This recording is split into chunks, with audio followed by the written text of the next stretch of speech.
নিয়ম কমপ্লেক্সে থাকে সো দ্যাট, সিম্পলে থাকে টু এবং কম্পাউন্ডে থাকে এন্ড। আমরা সোদের যুক্ত বাক্যকে সিম্পলে করলে আমাদের করতে হবে টু ব্যবহার করে, এবং কম্পাউন্ডে করলে ওই বাক্য আমাদের দুই বাক্যের মাঝখানে এন্ড দ্বারা যোগ করতে হবে। অর্থাৎ এই সিম্পল কমপ্লেক্স কম্পাউন্ডে সো দ্যাট এর নিয়মে আমরা কিভাবে সিম্পলে করব এবং সোদের যুক্ত বাক্যকে কিভাবে আমরা কম্পাউন্ডে করব তা বিস্তারিত নোটে আমরা পাচ্ছি। সিম্পলের সো দ্যাট এর আগের অংশ বসে, তারপর লেখা আছে যে সো দ্যাট এর আগের অংশ বসে so that subject can could may might উঠে যায়, টু বসে, বাকি অংশ বসে। এটা একটা সহজ কথা, আমাদের জাস্ট মনে রাখতে হবে যে কোন একটা সেন্টেন্সকে আমরা যখন সিম্পলে করবো, এই যে সো দ্যাট এর নিয়মের কোন একটা সেন্টেন্সকে, ওই সময় আমাদের দেখতে হবে যে এই সেন্টেন্সে সো দ্যাট থাকবে নরমালি বাক্যের মাঝখানে। তো আমাদের কি করতে হবে, সো দ্যাট যে জায়গায় থাকবে তার আগের অংশ আমাদের লিখতে হবে। তারপরে মনে করে বাক্যের মাঝখান থেকে so that subject can could may might থেকে একটা মডাল ভার্ব থেকে সো দ্যাট সাবজেক্ট থাকবে, তারপরে ক্যান কুড মে মাইট থেকে একটা মডাল ভার্ব থাকবে, এগুলো আমাদের উঠিয়ে দিতে হবে এবং এই জায়গায় ব্যবহার করতে হবে টু বাক্যাংশ। আর এই সো দ্যাট যুক্ত বাক্যকে আমরা যদি কম্পাউন্ডে করি, আমাদের কাজ হচ্ছে কম্পাউন্ডে সো দ্যাট এর আগের অংশ বসাতে হবে। তো so that subject can could may might যতটুকু আমরা সিম্পলে উঠে দিছি, সিম্পল আমরা so that subject can could may might উঠে দিয়ে টু ব্যবহার করছি।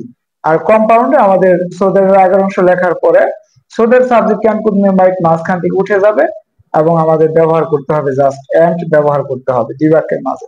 উদাহরণটা দেখলে আপনারা ক্লিয়ার হতে পারবেন। উদাহরণ দেওয়া আছে এক্সাম্পলে, we work hard so that we can prosper in life. এই সেন্টেন্সে আমরা দেখতেছি বাক্যের মাঝখানে সো দ্যাট দ্বারা যোগ করা আছে, আর এটা কমপ্লেক্স আছে সো দ্যাট নিয়মে। এখন এটা আমাদের সিম্পলে করতে বললে জাস্ট সো দ্যাট এর আগের অংশ লিখতে হবে উই ওয়ার্ক হার্ড, আমরা লিখলাম উই ওয়ার্ক হার্ড। তারপরে বাক্যের মাঝখানে আমি এই জায়গায় রেড কালার দিয়ে দিছি so that subject can could may might থেকে আমরা এই জায়গায় পেয়েছি সো দ্যাট, পরে সাবজেক্ট হচ্ছে we, can could may might থেকে আমরা পেয়েছি can.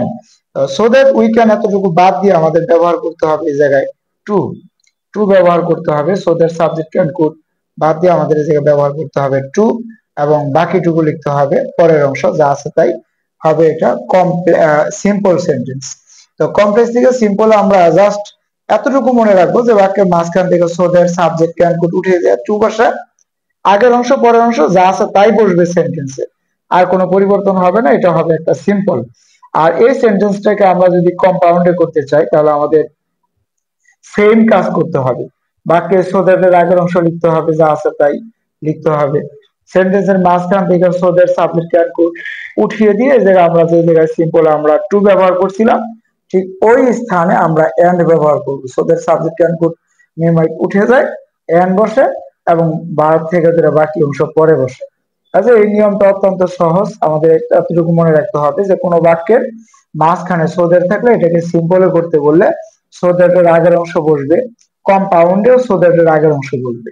So that subject can could may might থেকে যা পাবো আমরা উঠিয়ে দিব, ব্যবহার করব সিম্পলে টু, কম্পাউন্ডে এন্ড, এবং পরের অংশ যে অংশটুকু বাকি থাকবে সেন্টেন্সের, যেমন এই জায়গায় বাকি আছে প্রসপার ইন লাইফ, আমরা এই প্রসপার ইন লাইফ পরে উভয় ক্ষেত্রে সিম্পল এবং কম্পাউন্ডে প্রসপার ইন লাইফ ইউজ করব, হবে আমাদের সিম্পল এবং কম্পাউন্ড। আমরা এই সেন্টেন্স থেকে সো দ্যাট এর নিয়ম থেকে আমরা যখন কোন সেন্টেন্স পাবো এরকম কোন বাক্যের মাঝখানে টু অ্যাড করা থাকবে, এরকম অনেক সময় আমাদের এটা থাকে যে জাস্ট বাক্যের সিম্পলে দেওয়া থাকে মাঝখানে টু যোগ করা থাকে, ওই সময় এটাকে কমপ্লেক্সে করতে হলে আমাদের সেম কাজ করতে হবে। টু বাদ দিয়ে আমাদের সো দ্যাট, পরে প্রথম সাবজেক্ট অনুসারে সাবজেক্ট যোগ করে, ক্যান কুড প্রেজেন্ট টেন্স অনুসারে ক্যান কুড যোগ করে ভার্বের ক্যান কুড যোগ করতে পারবো, পরে বাকিটুকু দিলে হবে কমপ্লেক্সে। তো আমরা জাস্ট খেয়াল রাখবো সেন্টেন্সের মাঝখান থেকে আমরা যে so that subject can could may might উঠিয়ে দিই, ওই জায়গায় টু ব্যবহার করছি। এখন আমরা যদি কোনো সেন্টেন্স সিম্পলে পাই, সেটাকে যদি আমরা কমপ্লেক্সে করতে বলে আমাদের, তাহলে কাজ হবে টু এর জায়গায় so that subject can could আবার পুনরায় অ্যাড করতে হবে, তাহলে সেটা কমপ্লেক্স হবে।